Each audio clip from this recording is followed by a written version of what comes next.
You are the CISM at a mid-size bank. Your VP of engineering walks in. We cannot deploy this new payment gateway. The encryption is too slow. Let's skip it and add firewalls later. The payment system is the board's #1 revenue priority. What do you do? If you are thinking like a technician, you will say no. If you are thinking like a security manager, you will do something completely different. Today, we will walk through exactly how risk management works on the CISM exam and how it works in the real world. Domain 2, Information Risk Management, is 21% of the CISM exam. But here is what most candidates get wrong. They study risk as a series of definitions. The CISM does not test your. Let me walk through each step. Step 1, Risk Identification.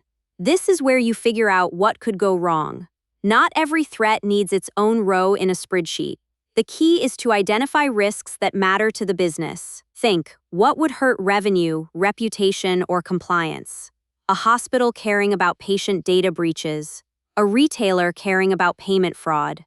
Identification starts with understanding the business. Step 2, Risk Assessment. Now you evaluate those risks. The CISM exam uses a simple formula. Risk equals likelihood times impact. But it is not just math. You need to understand the severity. High impact, low likelihood is still a concern. Low impact, high. Mitigate the risk, implement controls to reduce likelihood or impact. Accept the risk, acknowledge it, and document it. The exam loves testing which treatment is most appropriate for a given scenario. Let us come back to that VP of engineering. You have identified the risk, unencrypted payment data, assessed it, high likelihood of a breach if a transaction is intercepted, massive financial and reputational impact. Now you treat it. Telling the VP no is the avoid option. But the payment system is the board's #1 priority. Avoiding it hurts the business. Your move? You look for mitigation options. Can you use a different encryption method that is faster? Can you isolate the payment traffic on a separate network? You present these options. If yes, transfer. Can you reduce it to an acceptable level? If yes, mitigate. Is the treatment cost higher than the risk itself? If yes, accept with documentation. The answer is almost always not the technical control, it is the management decision that frames the technical solution. And how do you know if your risk program is working? You measure it with two tools, KPIs and KRIs. KPIs, key performance indicators, tell you what is working.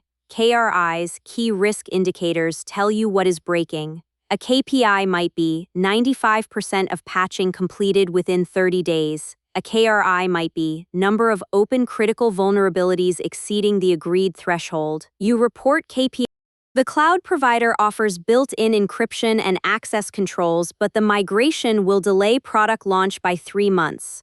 The CEO asks the security manager for a recommendation. What should the security manager do first? Option A, recommend delaying the migration until all security controls are fully implemented.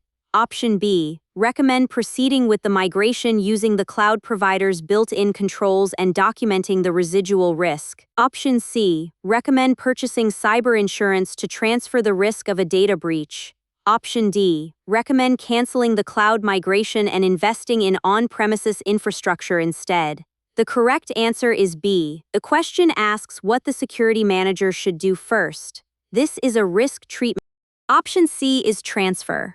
Insurance does not prevent a breach, and it is always a secondary treatment, never the first choice.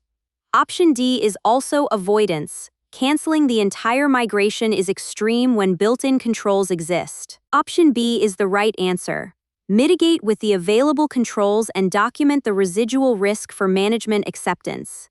This balances security and business objectives, which is exactly what the CISM tests. The #1 mistake candidates make on Domain 2 is choosing the most technically secure option.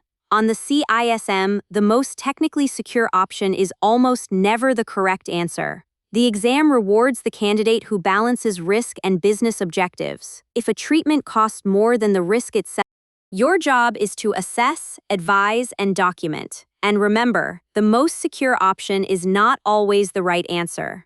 If this helped, check out our full CISM study playlist. We break down all 4 domains step by step. Subscribe so you do not miss Domain 3 on security program development coming next. And drop a comment. What is the riskiest decision you have had to make in your security career?